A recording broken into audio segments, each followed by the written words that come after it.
হয় প্ৰাগ নিউজৰ big impact নিশা 9:45 আমি এটা সংবাদ পৰিৱেশন কৰিছিলোঁ যে অফলামুখ ফেৰীঘাটত একাংশ যাত্ৰী মুকলি আকাশৰ তলত আৰু এটা কোভিড পৰীক্ষা কৰা এটা চেণ্টাৰ য'ত যিটো ইয়াত এটা জিৰণি চৰা তাত একাংশ যাত্ৰী পৰি থাকিল প্ৰায় 10জন যাত্ৰী যিসকল যাত্ৰী মাজুলীৰো আছে আৰু যোৰহাট গুৱাহাটীৰো 2জন আছে 10জন যাত্ৰী পৰি থকা এই বাতৰিটো আমি পৰিৱেশন কৰাৰ পিছতেই মাজুলী দক্ষিণপাট অঞ্চলৰ এটা পৰিয়ালে এই মুহূৰ্তত সেইসকল ব্যক্তিক এমুঠি অন্নৰ ব্যৱস্থা কৰা দেখিবলৈ পোৱা গৈছে মই দেখুৱাইছোঁ পোনপ্ৰথমে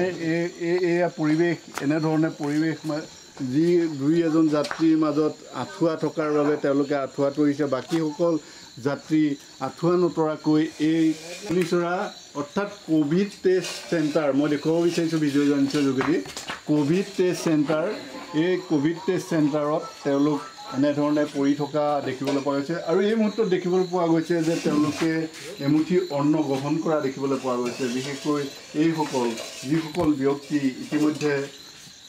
তেওঁলোকৰ বাতৰি আমি কিছু সময়ৰ পূৰ্বে যোৱা নিশা 9:45 পৰিৱেশন কৰিছিলোঁ তাৰপিছতে দক্ষিণপাট অঞ্চলৰ এটা পৰিয়ালে সেইসকল ব্যক্তি দিনৰ 11 বজাৰ পৰা তেওঁলোক লঘোণে আছে বুলি কৈছিল তাৰপিছতেই তেওঁলোকে ইয়ালৈ এমুঠি ভাত লৈ অহাৰ ব্যৱস্থা কৰিছিল মই সেই পৰিয়ালটোৰ পৰা অকণমান জানিব বিচাৰিম আচলতে কি ক'বা এই যে এই ভাত দিলাহি এমুঠি অন্ন যোগান ধৰিলা এইটো কি কেনেকৈ তোমালোকে গম পালে কি কৰিলা আমি 9:45 প্ৰাগ নিউজৰ যোনটো বাতৰি চালোঁ তাৰপিছত গম পাই এই ক্ষেত্ৰত আমি যেতিয়া মানৱ তেখেতসকলক মানে সহায় কৰাটো আমাৰ ধৰ্ম সেইকাৰণে আমি তেখেতসকলক মানে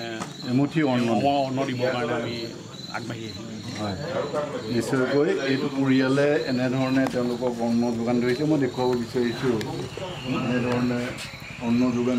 ধৰা সেই পৰিৱেশটো মই দেখুৱাব বিচাৰিছোঁ ভিডিঅ' জানিছে দেখুৱাইছে ভিডিঅ' জানিছে ৰিপৰ যোগেদি এই মই গোটেই সমগ্ৰ পৰিৱেশটো দেখুৱাই আছোঁ তেওঁলোকক এমুঠি অন্নৰ যোগান ধৰিছে আচলতে আত্মজনক সহায় কৰাৰ যি মনোভাৱ দেখুৱাইছে এই মুহূৰ্তত মই যিসকলে অন্ন গ্ৰহণ কৰি আছে যিসকল যাত্ৰী যি নিশা মুকলি আকাশৰ তলত এনেধৰণে পৰি থকাৰ এক ব্যৱস্থা হৈছিল সেই যাত্ৰীসকলৰ মনোভাৱো জানিবলৈ চেষ্টা কৰিম তেওঁলোক যদিও খাদ্য গ্ৰহণ কৰি আছে তাৰ মাজতে মই কিছু কথা জানিবলৈ চেষ্টা কৰিম দাদা এটা পৰিয়ালে আপোনালোকক এই মুহূৰ্তত অন্ন যোগান ধৰিলে আপোনাৰ কেতিয়াৰ পৰা লঘোণে আছিলে একচুৱেলি আমি দুপৰীয়া 11:30 বজাত এই অফলা ঘাটত উপস্থিত হৈছিলোঁ তেতিয়া আমি হয়তো অলপ চাহ পানী খাইছিলোঁ তাৰপিছত তাৰ একো ব্যৱস্থা নাই তেতিয়া আমি 11:30 পৰাই লঘোণে থকা বুলি ক'ব লাগিব এতিয়া ৰাতি এতিয়া আমাক এজন ব্যক্তিয়ে ইয়াত আহি প্ৰথমতে চালে যে তোমালোকে কি কৰিছে আমি আৰু যাব নোৱাৰিলোঁ পাৰ হ'ব নোৱাৰিলোঁ তো ৰাতিটো ইয়াতে থাকিম কালি ৰাতিপুৱা আমি গুচি যাম সেইকাৰণে কথা বোলে খালা কি বোলে নাই আমিতো একো খোৱা নাই মানে ভাত পানী একো খোৱা নাই ইয়াত কোনো ব্যৱস্থাই নাই বোলে হয় নেকি এনেকৈ কৈ দিওঁ আৰু দুই এক কথা আমাৰ পৰা সোধাৰ পিছতে গুচি যোৱাৰ পাছত সেইজন ব্যক্তিয়ে আকৌ উভতি আহি আমাক এই ৰাতিৰ সাঁজটো দিলে আৰু যিয়ে দালি ভাত যিয়ে মিলিছে সেইখিনিতো আমাৰ কাৰণে এতিয়া ৰাতিৰ কাৰণে বহুত অন্নপূৰ্ণ অমৃত বুলিয়ে ক'ব লাগিব কেইজন আছে এতিয়া আমি টোটেলি 10জন ল'ৰা আছোঁ ব্যক্তি একচুৱেলি মোৰ অৰিজিনেল ঘৰ গুৱাহাটী কিন্তু মই থাকোঁ যোৰহাটত মই লখিমপুৰৰ পৰা ৰাতিপুৱা আহিছিলোঁ আহি ইয়াত 11:30 পাইছিলোঁ তো কিছুমান গুৱাহাটীৰো আছে শিৱসাগৰৰো আছে ইফালে তিয়কৰ ল'ৰাও আছে বাকী 10জন ল'ৰাই আমি একচুৱেলি যোৰহাট যাবলৈ আহিছিলোঁ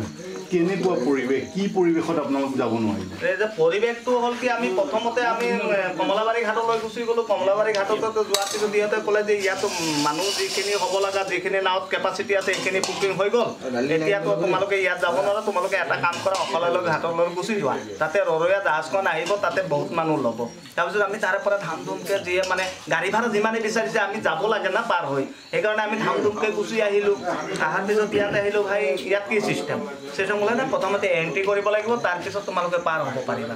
এণ্ট্ৰি বোলে কাক এণ্ট্ৰি কৰিব লাগিব নাই এণ্ট্ৰি খতম বোলে কিয় বোলে নাই মানুহ যিখিনি যাব লগা আছে বা যাব পাৰিব সেইখিনি ফুল হৈ গ'ল তো তাৰপিছত বোলে আমি এতিয়া কি কৰিম আমি 10জন ল'ৰা আছোঁ সেই মতে একদম ৰাতিপুৱা 11:30 পৰা আমি এতিয়ালৈকে বৰ্তমানলৈকে 10জন ল'ৰাই আছিলোঁ যে আমি বহুত ৰিকুৱেষ্ট কৰিলোঁ জল পৰিবহণৰ হৰ্তাকৰ্তা আছে ইয়াত য'ত নাও চলায় সিহঁতকো ৰিকুৱেষ্ট কৰিলোঁ যে আমাক যেনেকৈ হওক 10জন ল'ৰাক লৈ যাওক কিন্তু সিহঁতেও ক'লে নাই আমাৰ কোনো পাৰ্মিশ্যন নাই আমাৰ ডিচিয়ে ইমানখিনিয়ে যাব যিমানখিনি দিছে সেইখিনিয়ে আমাৰ ফিল আপ হৈ গৈছে আমি আৰু ল'ব নোৱাৰোঁ তাৰপিছত কৈছে ডিচি কোন আছে আমাক দেখাই দিয়ক ডিচি ছাৰকো ক'লোঁ যে ছাৰ আমাৰ 10জন ল'ৰাই আছোঁ মাত্ৰ 10জন ইমান ডাঙৰ এখন জাহাজ আছে আমি 10জন ল'ৰা গ'লে একো নহয় নাই নাই নাই যিটো ৰুল বান্ধি দিছোঁ তোমালোকে আৰু যাব নোৱাৰিছা ছাৰ মই যাব নোৱাৰিলোঁ আমি 10জন ল'ৰা যেতিয়া যাব নোৱাৰোঁ আমিতো সিপাৰো আমাৰ ঘৰ বাৰী সিপাৰেহে আছে ইয়াততো আমাৰ কোনো আলহীও নাই ঘৰো নাই আমি ৰাতি ক'ত থাকিম বা আমি ক'ত যাম এতিয়া ক'লে হোটেল চোটেলত থাকিব ক'লে হোটেলত ঠিক আছে মই অকলে থাকিব পাৰিম মোৰ সমৰ্থ আছে কিন্তু বাকী 9জনতো সমৰ্থ নাই সিহঁতে ক'ত থাকিব ছাৰে হয়তো এইখিনি শুনাৰ পিছত ছাৰে খালৰি কাটি গুচি গ'ল তাৰপিছত আৰু আমি ক'লোঁ তাৰপিছতো মেজিষ্ট্ৰেটে পিছবেলাও আহিলে আৰু ছাৰ আমিতো যাব নোৱাৰিলোঁ এতিয়া কি হ'ব আমাৰ অৱস্থা তো ছাৰেও তেনেকুৱাকেই ক'লে যে হোটেল চোটেলে ক'ৰবাত তাৰপিছত আমি ইফালে কোনোবাই ক'লে যে ইয়াত সত্ৰ এখন আছে সত্ৰলৈ তোমালোকে যোগাযোগ কৰা তাতে থাকিব পাৰিবা তো সত্ৰত মই যিটো সত্ৰ অধিকাৰ আছে তেওঁকো মই ফোন কৰিলোঁ নম্বৰ ল'লোঁ তেওঁ ক'লে বোলে পাৰ হেড এজনৰ 200কৈ লাগিব তাতো আমি তোমালোকৰ হল ঘৰত থাকিব পাৰিম তাৰপিছত মই লগৰকেইটাক সুধিলোঁ যে তোমালোকৰ লগত পইচা ক'লে নাই ভাই দিনততো ইফালৰ পৰা সিফালে কৰাতে পইচাই শেষ হৈ গ'ল এতিয়া যিখিনি আছে আমি ফেৰীখন পাৰ হোৱাতে যিখিনি ভাড়া লাগে সেইখিনি আছে তাৰে পৰা আমাৰ যোৰহাট টাউনলৈ যাব লগা যিখিনি পইচা আছে সেইখিনিয়ে আমাৰ পকেটত ৰাখি এতিয়া না আমি একাপ চাহ খাব পাৰিছোঁ না এবটল পানী কিনিব পাৰিছোঁ সেইখিনি পইচাও যদি আমি খৰচ কৰি দিওঁ তেনেহ'লে আমি কালি পাৰ হৈ হ'ব নোৱাৰিম এইকাৰণে আৰু এইখিনি যিমান লাগে 50-60 টকা যিখিনি পকেটত সেইখিনি চবৰে পকেটত ৰাখি কিনে বাছে চুপচাপ আমি নাখাই এনে মোৰ কামত খাই কিনে গোটেই ৰাতিটো ইয়াতে বহি আছোঁ নিশ্চয়কৈ এয়া হৈছে তেওঁলোকৰ অন্তৰৰ কথা আচলতে জিলা প্ৰশাসনৰ দুৰ্বলতা এই মুহূৰ্তত প্ৰকাশ পাইছে সমান্তৰালভাৱে আভ্যন্তৰীণ জল পৰিবহণৰ বিষয়ে আৰু কিমান ক'ব আভ্যন্তৰীণ জল পৰিবহণৰ বিষয়ে আজি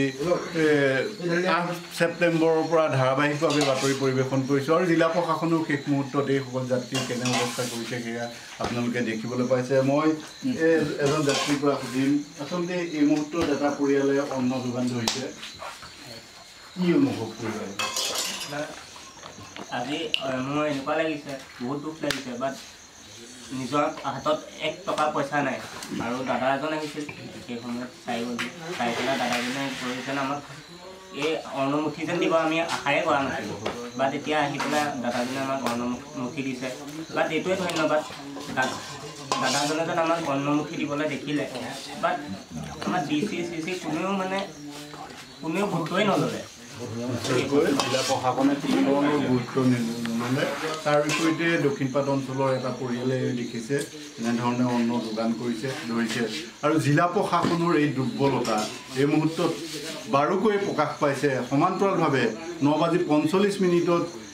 পোনপটীয়া সম্প্ৰচাৰত আমি দেখুৱাইছিলোঁ তাৰপিছতে এই পৰিয়ালটোৱে যি মানৱতাৰ দৃষ্টিভংগী মানৱতাক দেখুৱালে তাৰ বাবে আমি সেই পৰিয়ালটো দক্ষিণপাট অঞ্চলৰ সেই পৰিয়ালটোৰ প্ৰতিও